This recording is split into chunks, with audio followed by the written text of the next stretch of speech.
It appears that Rahul Gandhi has come back from his trip or his 56-day sabbatical with some extra vitamins which are good for the throat, because someone who's been silent for years is suddenly speaking out. In the last 72 hours, he's spoken on 3 separate occasions. First at a rally at the Ram Leela Maidan, then raising the land issue and farmers' distress in Parliament, and then again on Wednesday morning he spoke out on the issue of net neutrality. It is almost as if Rahul has decided to make up for lost time. The one thread which unites the various interventions that Rahul has made is this anti-corporate pitch.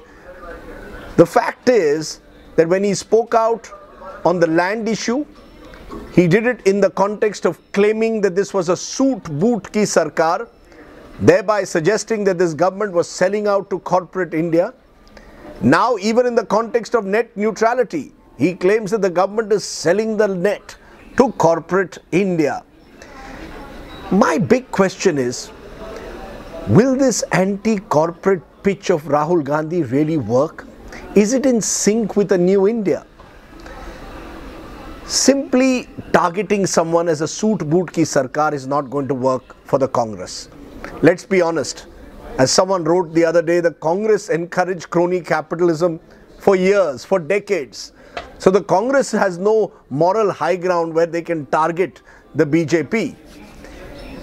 There is also a sense one gets that Rahul wants to pitch himself as a hero of the underdog.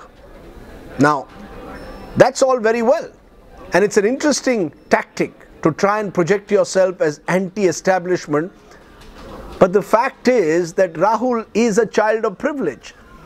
He is someone who has been reared in India's first family. He is part of dynastical democracy. So can Rahul consciously or subconsciously make himself into an underdog, anti-establishment figure? That's the challenge for Rahul Gandhi. And the question that I ask, at a time when young India wants jobs, young India is looking for opportunity, is simply targeting corporate India a shortcut? Does Rahul Gandhi need to give more substance to some of the arguments that he makes? Let's be fair, on net neutrality, I don't think the BJP's position is any different to that of what Rahul Gandhi voiced in Parliament.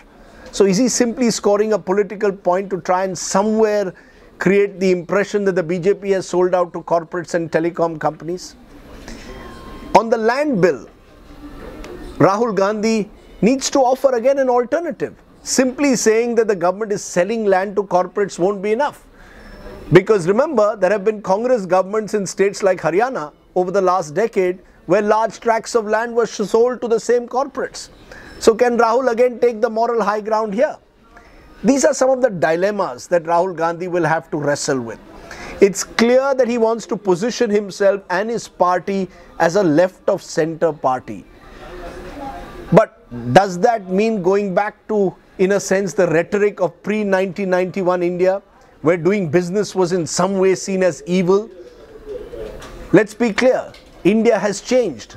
This is a new generation of Indians. The post-1991 generation is a generation that simply wants to move ahead and is an aspirational society where money is an important driver of the great Indian dream.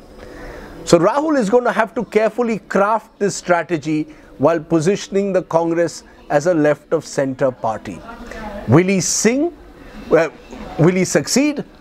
Or will he be seen to be out of sync with this mobile generation of India, this generation which is being driven by the idea of a smartphone? We'll have to see whether Rahul Gandhi succeeds or not. The jury is clearly out on that one. I'd like you to answer that question. Is Rahul's anti-corporate pitch in sync with New India? Let's talk about it. Let's open up the discussion here on rajdeepsardesai.net. Look forward to hearing from you.